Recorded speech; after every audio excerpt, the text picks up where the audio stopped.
está explotando con precisión justo ahora. Rick, háblame sobre la atadura maligna del racismo. Bueno, ve a Mateo 24, cuando los discípulos le preguntaron a Jesús. En realidad le hicieron 3 preguntas. ¿Cuándo sucederá esto? Él les habló sobre la destrucción del templo en Jerusalén. Y luego dijeron, ¿y de tu presencia y del fin del mundo? La palabra que ahí se traduce como venida, literalmente es presencia, la parousia del Señor. Y él respondió a las 3. Muchos de los detalles que dio, y uno de los más importantes que se desarrolla ahora es, se levantará nación contra nación, y la palabra traducida ahí como nación es el griego etnos, de la que deriva etnia. Así es. No habla de países luchando entre ellos, habla del conflicto étnico, que será una señal del fin de la era. Y creo que es lo que vemos desplegarse en nuestro tiempo. Y alcanza un crecimiento que no tiene precedentes, pero ha estado presente desde el jardín y la caída del árbol del conocimiento del bien y del mal. Es como si estuviéramos haciendo progresos en algunas de estas áreas y luego de repente, sin restricciones, se ha ido y está aumentando a extremos que dan miedo. Sí.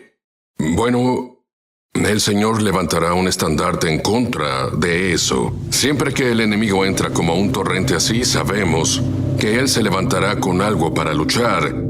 Y es para lo que llama a su pueblo ahora. Su iglesia está llamada a ser una casa de oración para todas las etnias. La misma palabra. Y creo que tenemos una oportunidad determinante para vencer este mal. Creo que necesitamos entender que el racismo se basa en 2 de las características más malvadas del hombre caído: el orgullo y el miedo. Las personas se vuelven racistas porque se vuelven orgullosas en la carne, orgullosas de su raza. Creo que existen todas las formas de prejuicio, como el prejuicio espiritual. Cuando creemos que somos mejores que otros porque somos parte de un cierto grupo o denominación o lo que sea. Dios resiste a los soberbios, pero da gracia a los humildes. Y si el diablo puede hacernos enorgullecer en estas áreas, en cualquier área, sabe que no lidiará con nosotros, Dios lo hará. Incluso resistiremos a Dios en nuestra vida. Así que ese es uno de los males determinantes. El otro es el miedo, donde empezamos a volvernos racistas porque tenemos miedo de aquellos que son diferentes a nosotros. Estamos tan inseguros si no encajan perfectamente con nuestra mentalidad, nuestras creencias y todo, reaccionamos. Y ves que esto pasa ahora en un nivel que nunca se había visto. Intolerancia a las diferencias o distinciones. Cuando servimos a un creador que hizo cada copo de nieve diferente, cada ser humano es diferente. Él ama eso, la diversidad justa que nos hizo únicos a cada uno de nosotros. Y creo que si realmente vivimos en el Creador, al conocer a alguien diferente a nosotros, no estaremos intimidados o asustados, esperaremos aprender algo. Porque... Cuéntame sobre la atadura maligna de la brujería. Bueno, la brujería en realidad se menciona en Gálatas 5 como una de las obras de la carne. Tendemos a pensar en eso como la magia negra y todo eso. Ese es un aspecto. Esa no es la forma más prevalente de brujería. La brujería es usar a cualquier espíritu distinto al Espíritu Santo para tratar de controlar o manipular a otras personas. Creo que exagerar es una forma de brujería y todos exageramos, pero el Espíritu Santo tiene más dignidad, como para exagerar las cosas, como para manipular o controlar. Ni siquiera controló a Adán y Eva en el jardín. Les dio libertad. Les dijo, no coman de este árbol, pero les dio la libertad de hacerlo. Y creo que en realidad debemos empezar a reconocer cuánta influencia ganó la brujería, incluso en el cuerpo de Cristo. Creo que uno de los ejemplos más claros en las Escrituras es el rey Saúl. Cierto. Pues él empezó cuando vio que los enemigos se reunían y que la gente se dispersaba. Se dio a la presión y ofreció el sacrificio. No tenía autoridad espiritual para ofrecer ese sacrificio. Y Samuel le había dicho, espera a que yo llegue. Pero se dio a la presión porque temía al enemigo y temía a las personas más de lo que temía a Dios. Y aquí es donde entra, cuando empezamos a obtener ánimos por cómo nos acepta la gente en lugar de Dios. Y las personas pueden ser volubles. La multitud que dijo, Hosana, bendito es el que viene en el nombre del Señor. 5 días después gritaba, crucifícalo. Y estarás confundido si actúas o vives por el temor al hombre, el temor de la gente, en lugar de por el temor de Dios. Así que es crucial entenderlo y aferrarse a ello. Y ves lo contrario de este espíritu en el rey David. Cuando su familia y todas las familias de sus fieles seguidores fueron secuestradas por los amalecitas, que eran los terroristas de la época, y creo que eran peores, pero luego tus propios hombres están listos para apedrearte, recogiendo piedras para apedrearte, pues todas sus familias fueron secuestradas. Si alguna vez hubo presión para solo salir y hacer algo, fue esa. David no respondió a esa presión. Dice, pero David se fortaleció en el Señor su Dios. Buscó en el Señor una dirección clara cuando estaba a punto de que le llovieran piedras y aún le importaba más lo que Dios pensaba, lo que decía. Y creo que esta es una prueba a la que todos en autoridad deben someterse. Y si ceden como Saúl, no fue casualidad que terminara su última noche en la casa de la bruja. Esto es brujería, una autoridad espiritual falsa. ¿Qué hay de la atadura maligna del espíritu religioso? El espíritu religioso. Las llamo a estas 3 juntas el cordón de 3 hilos de Satanás porque generalmente vienen juntas. Él usa las 3 contra nosotros. Pero el espíritu religioso fundamentalmente es un intento del diablo de hacer que basemos nuestra relación con Dios en nuestro desempeño religioso, en lugar de lo que Jesús hizo en la cruz. No buscamos al Señor para ganar su aprobación. No servimos al Señor para ganar su aprobación. Ya la tenemos a través de la cruz. Buscamos servirlo desde una posición de tener su aprobación y por nuestro amor por Él. Queremos complacerlo, queremos hacer estas cosas, pero no por lo que ganaremos, no por la aceptación que ganaremos. Eso ya está completamente hecho. Personalmente creo que en este momento el espíritu religioso tiene más influencia en la iglesia que el Espíritu Santo y todo lo que consideramos que es la iglesia. Y dices que el racismo es una señal de los últimos días. ¿Por qué dices eso? Porque Jesús lo dijo en Mateo 24, cuando dijo, se levantará nación contra nación. Esa es la palabra griega etnia. Él estaba hablando de conflicto étnico. Y estas son todas las semillas que se sembraron en el hombre. Cuando Jesús dijo, la cosecha es el fin del mundo, es la cosecha de cada semilla que ha sido sembrada, tanto la buena como la mala, llegando a su plena madurez. El trigo y el terrorismo, es por eso que estamos entrando en el periodo del conflicto final entre la luz y la oscuridad. ¿Cuál descubriste que es la mejor manera de vencer este espíritu de racismo? Bueno, creo que primero empezamos con la humildad. Creo que tenemos que entender que no hay nada más valioso que la gracia de Dios. ¿Qué puede ser más valioso que eso en la vida? Y cuando Él dice, pero da su gracia a los humildes, ¿cómo cambiarían nuestras vidas si todos los días, en todos los aspectos, buscamos humillarnos en lugar de intentar parecer más grandes y mejores y tratando de promocionarnos? Así Dios podría promocionarnos. Es lo opuesto a la naturaleza humana. No dice, el Espíritu Santo se opone a seguir a la naturaleza humana. No hay duda de eso. Lo opuesto exacto. Y se supone que debemos ser de un espíritu diferente, no del espíritu del mundo.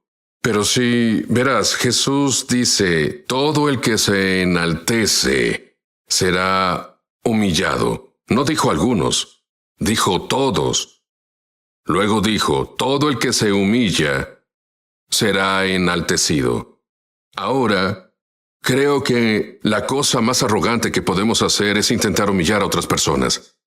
Porque veo en todos, bueno, en muchas partes, que dice, humíllense. Nunca vi en ningún lugar que diga, humilla a tu pastor. Humilla a tu vecino. Y luego, cuando comenzamos a criticar a la iglesia, esta es la propia obra maestra de Dios. Lo que hacemos es criticar a Dios y lo que hace. Ahora, eso es diferente de entender, reconocer problemas en la iglesia o en los cristianos. Pero creo que si tenemos su espíritu, lo haremos con un propósito redentor, en lugar de uno que sea crítico y condenatorio. También lo hacemos entendiendo que no es solo un cliché. Si no fuera por la gracia de Dios, ahí estaría. Yo sería igual si no fuera por la gracia de Dios. Y no querrás ser arrogante acerca de la gracia de Dios, porque entonces la pierdes. Parece que tomamos todas esas cosas maravillosas que Dios nos ha dado y las pervertimos. Comenzamos a pensar que es por nosotros. Y todo es gracias al Hijo. Todas las cosas pueden resumirse en Él. Rick revela la última barrera racista para someter a los creyentes. Es urgente que superemos esto. Va a sorprender a muchos de ustedes cuando descubran. Vuelvo enseguida. ¿Sabías que tenemos una escuela de ministerio en español? Entra en el enlace para comenzar tu viaje sobrenatural. En verdad espero verte ahí. Sí, aquí te esperamos. ¿Cuál es la última barrera racial que debemos superar? La definitiva. Judíos y gentiles. ¿Ves? Te dije que te sorprenderías. Explícalo. Bueno, el racismo realmente fortalece el espíritu de la muerte. Más muerte ha entrado en el mundo a través del racismo, en todas sus formas. La mayoría de las guerras son en realidad guerras racistas, países, naciones contra otros, pero en realidad es conflicto étnico. Las personas luchan entre ellas por ser diferentes o tienen religiones y fe diferentes. Pero también vemos que cuando los judíos y los gentiles son injertados juntos, como vemos en Romanos 9:11, en ese nuevo hombre dijo, esto es vida de entre los muertos, el superar espíritu de muerte. Así que es uno que creo que el Señor ha permitido por sus propios propósitos. Tiene que ser superado. La iglesia no entenderá su propósito completo sin entender a Israel, y ellos no entenderán su propósito completo sin entender el nuestro. Y ahora hay una gran división entre ellos. Al final, creo que entenderemos cómo nos completamos los unos con los otros, y eso va a dar lugar a lo que se llama el nuevo hombre, que creo que es el hombre de la nueva creación manifestando en la tierra como Dios lo pretendía, porque habrá superado todas las barreras raciales, así será fundamentalmente.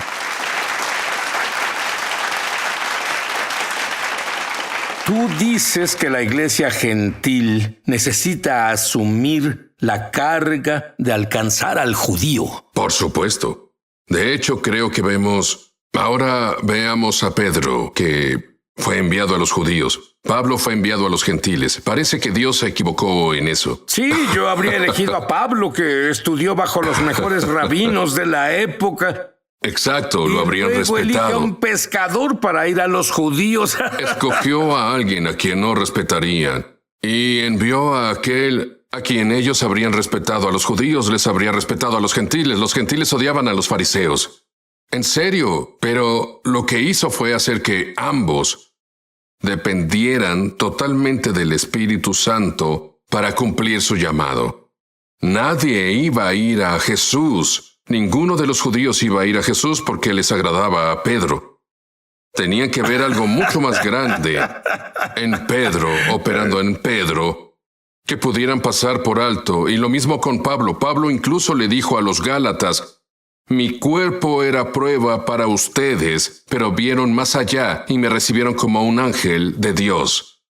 Así que no eran... Él entendió que su carne era una prueba para aquellos a quienes querían alcanzar. Debía tener al Espíritu Santo, la gracia de Dios. Y creo que hay algo que veremos, y sé que algunos...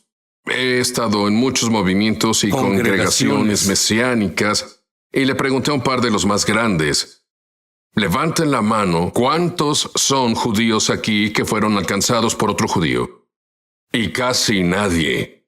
Y la mayoría de los gentiles piensan que es el creyente judío quien debe alcanzar al judío. Es lógico, de nuevo. ¿Qué va a hacer Dios? Está haciendo que los gentiles sean los Pedros de su época. Exactamente, Rick. Eso es exactamente correcto. Y los judíos fueron mejores para alcanzar a los gentiles. Todas las escrituras están escritas por judíos y pues debemos entender la base judía que Dios tiene, las ramas naturales y cómo fuimos ramas silvestres injertadas en esto. ¿Por qué sientes urgencia en difundir esta palabra ahora? Bueno, los días se están haciendo más cortos. En serio, en realidad estamos llegando al final de esta era, que para mí es el mejor momento que había habido para estar vivo. Y ver las grandes obras de Dios, ¿cierto? Y es el momento en que todo esto está sucediendo y va a pasar. Va a pasar. La cosecha está llegando, toda la tierra será cegada, como vemos en el libro de Apocalipsis. Podemos estar aquí para esto. Sí. Enseña sobre Isaías 60, versículos 1 y 2. Sí. Explícalo. Bueno, dice: levántate, resplandece, porque llegó tu luz, y la gloria del Señor resplandece sobre ti, porque las tinieblas cubrirán la tierra, y la oscuridad los pueblos. Ahora eso describe dónde estamos ahora. Pero luego dice: pero sobre ti resplandecerá el Señor, y sobre ti será vista su gloria. Y en el momento de la oscuridad más profunda, vemos la gloria del Señor manifestarse. Y luego el tercer versículo dice: y las naciones serán guiadas por tu luz. La gloria ganará, la luz ganará. Es la cosecha. La luz ganará. Describes la cosecha. Hablando de la cosecha, ¿conoces a Dios o solo sabes de Él? ¿Has tenido religión o una relación experiencial con Dios? Tu propia experiencia, no solo alguien especial. Él especial. Él murió y resucitó la muerte. Su nombre es Jesús. Él quiere tener una relación real contigo. Dilo en voz alta, con tu boca. Créelo con todo tu corazón. Querido Dios, por favor, perdóname por mis pecados. Creo que tu sangre borró todos mis pecados. Y ahora que estoy limpio, Jesús, ven y vive dentro de mí. Jesús, ven y vive dentro de mí. Te hago mi Señor y Salvador. Rick, mira a la cámara y ora por la cosecha. Señor, pagaste un precio tan increíble por nuestra salvación. Y dice que amaste tanto al mundo, no solo al hombre, sino a todo el mundo. Y le diste autoridad al hombre sobre la tierra y responsabilidad sobre la tierra. Y, Señor, te pido ahora que esa gran gloria de la que habla Isaías en Isaías 60, donde tu gloria aparecería sobre tu pueblo, en esta gran oscuridad que aumenta, como creo que nunca antes en la historia, en este momento, Señor, levanta tu estandarte. Levanta tu luz que al final triunfa, como vemos en esos versículos, donde las naciones vendrán a la luz de tu resplandor. Señor, te pido que la mayor manifestación de lo que creaste para que el hombre sea, surja en este momento, que cada hombre, mujer, niño, cada persona puedan señalar a tu nueva creación y decir: Dios me llama a hacer eso. Eso es lo que soy. y sean atraídos hacia ti. Es la única forma en que podemos llegar a ser eso para lo que nos llamas y para lo que fuimos creados. En el nombre de Jesús. Amén.